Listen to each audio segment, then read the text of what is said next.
Story this week about francization here for newcomers to Quebec, and I think the headline in this story says it all. The headline is Quebec's program for teaching French to new arrivals in their workplace does not offer them, quote, a realistic change of success.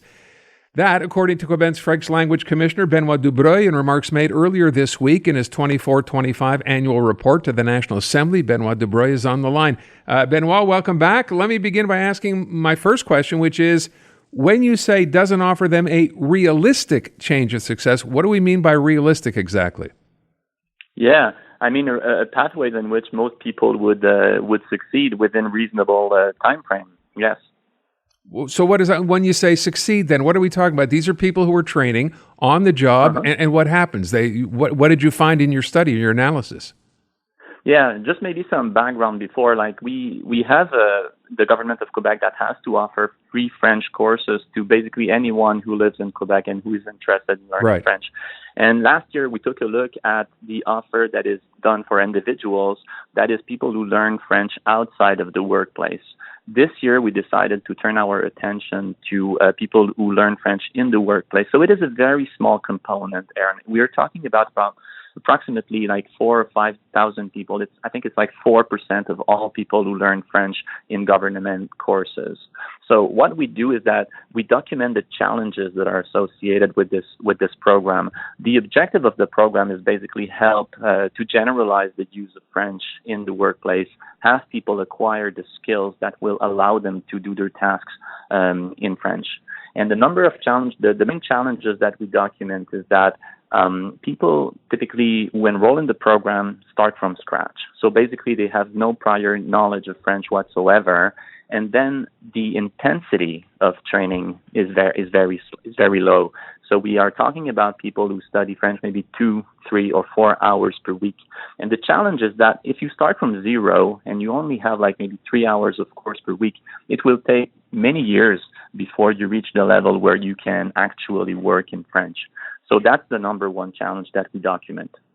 Okay, so my question would then be, and I think you mentioned, or in the article it says that of those people that you've just described, almost a quarter of them end up dropping out. And I'm guessing for the main reason that it's just it's difficult, and it's a difficult language to learn. So what's the recommendation here? Because you're outlining a problem. How's that problem best addressed? Yeah, that's not a challenge that is only in the workplace French training, by the way. It's also what we see outside of, for people who learn French outside of the workplace. Basically, people who learn French part-time, they will learn it maybe for 100 hours, 200 hours, which is only a small fraction of the time that would be needed to reach a very significant level. So basically, we would need people to stay much longer in French courses if they are really to master French at a level that would make them very at ease conversing in French. So how are we going to address this? The problem, Aaron, is time, because people they need to work and they don't have that much energy, they don't have that much time available. And the problem is that if it is the government that is going to support people by giving subsidies or giving grants to people to learn French, it becomes very, very expensive for you, for me, for other taxpayers. So we have a problem here. We need to share a bill that can be pretty big. So the question is, what are we asking to employers? What are we asking to newcomers? And what can the government pay that is realistic to generalize the use of French on the labor market, which is the objective of the Charter of the French language? So let me go back to some of those points. With respect to employers who already pay into the system, what more do you want to have from them, or what should they be doing differently than they already are? Yeah, so we already have a lot of employers who will hire people who already have prior knowledge of French. So I think one of the challenges that we have right now is that a lot of employers, especially in the 3, 4, 5 last years, have hired temporary foreign workers that have no prior knowledge of French whatsoever. And that's really the people that we see in those French courses. And the pressure, especially now, is for these employers that, given the recent cap imposed by the federal government, many of them are going to lose their temporary foreign workers. So a lot of people right now are kind of rushing to try to learn French, to try to be selected for permanent residency. So for me, there's something that we felt in our planning of the labor force over the past 3, 4, 5 years. I think we need to change our approach to how we recruit temporary foreign workers, ask for some basic knowledge of French at entry point, and then make sure also maybe increase the pressure on employers to make people more available for learning French. Okay, so are we talking then about is the recommendation only people from countries that speak French or where people have a basic knowledge of French as opposed to everyone else? Yeah, I don't think that we should have like that type of strong barrier. The thing is that employers should be incentivized to recruit people who have prior knowledge of French. We are lucky to have a large international language, 30 countries where French is well implemented. So we already have a lot of employers who specifically target these countries in recruiting foreign workers.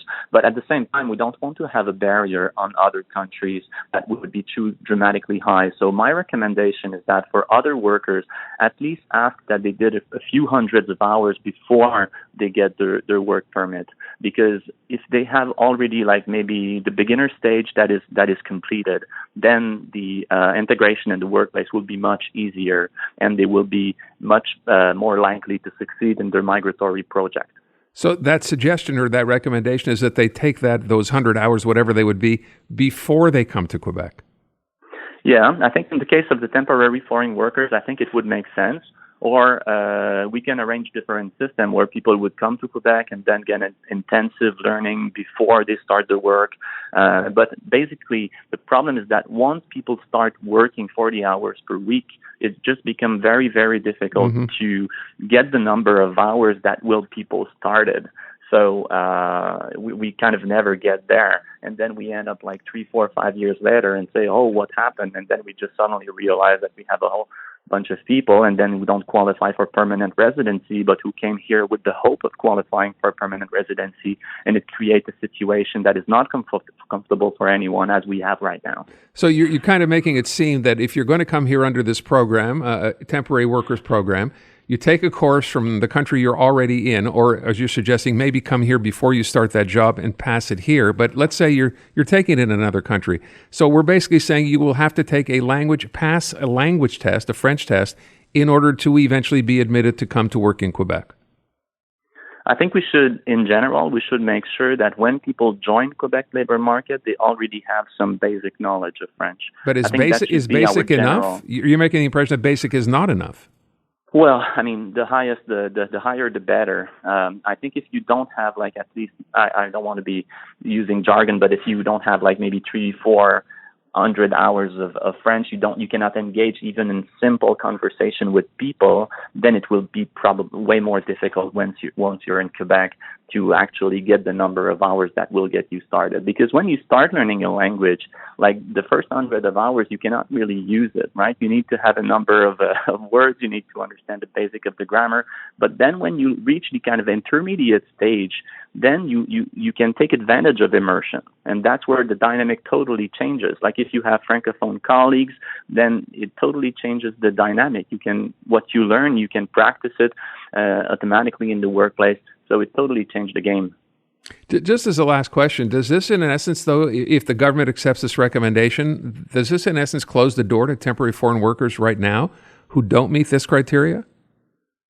I don't think so. I think it would help people get more prepared and to arrive in Quebec in a way that will put them in a better position to succeed on the labor market. Because, like the knowledge of French is also a precondition to be really successful on Quebec labor market. And we have, I think, a lot of people who come here and they kind of underestimate this reality, but then they kind of get stuck because they don't really have the time to learn it. And I guess a lot of people would have liked to know better just how important it is. And I think that have people kind of try to learn French before they arrive will help them realize and become more conscious of whether or not they are really ready to engage in this long-term learning. All right, we leave it at that. Benoit, always appreciate the time. Thanks so much. Thank you very much.